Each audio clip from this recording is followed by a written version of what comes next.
أهلا يا أصحابي، ودلوقتي معادنا مع حكاية جديدة من حكايات نونو.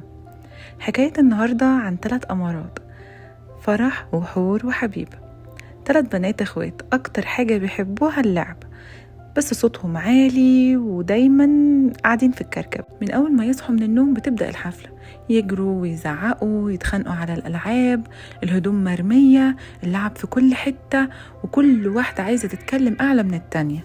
ماما كانت كل شوية تقول لهم وطوا صوتكوا، رجعوا اللعب مكانها، هتكسروا البيت كده، جيراننا بيشتكوا، بس ولا حد فيهم بيسمع.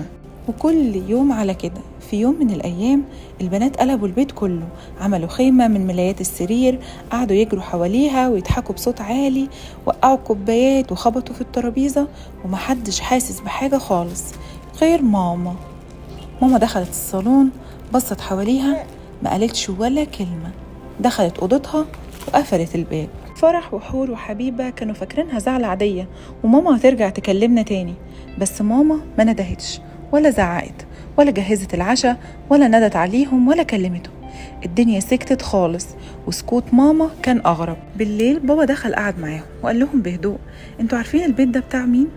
ده مش بتاع بابا ولا ماما، ده بتاعكم، ولازم تتعلموا تحافظوا عليه. ما ينفعش صوتكم يبقى عالي، ما ينفعش يبقى البيت مكركب وماما تفضل تعبانة طول اليوم بتروق فيه. فرح قالت وهي مكسوفة: احنا كنا بنلعب.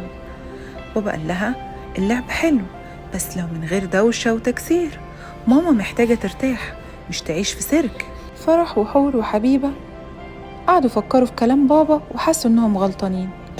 تاني يوم البنات صحيوا بدري، جمعوا اللعب، روقوا الملايات، وكتبوا ورقة صغيرة لماما: النهاردة بيتنا هادي ونضيف، وحطوها على ترابيزة المطبخ.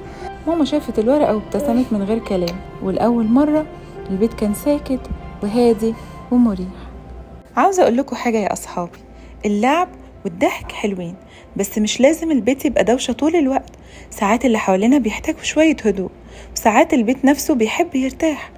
لو انت طفل حاول تلعب بس من غير ما تتعب اللي حواليك، ولو انت كبير ساعد الصغيرين يتعلموا، مش بالصوت العالي لكن بالكلام اللي يطمن واللي يفهم. أحب أشكر حنين عشان هي صاحبة الحدوتة النهاردة. هستنى رأيك في التعليقات. لو عجبتكم الحدوتة اعملوا لايك وسبسكرايب وفعلوا زر الجرس عشان يوصل لكم كل حكاياتنا ومغامراتنا. باي باي يا أصحابي.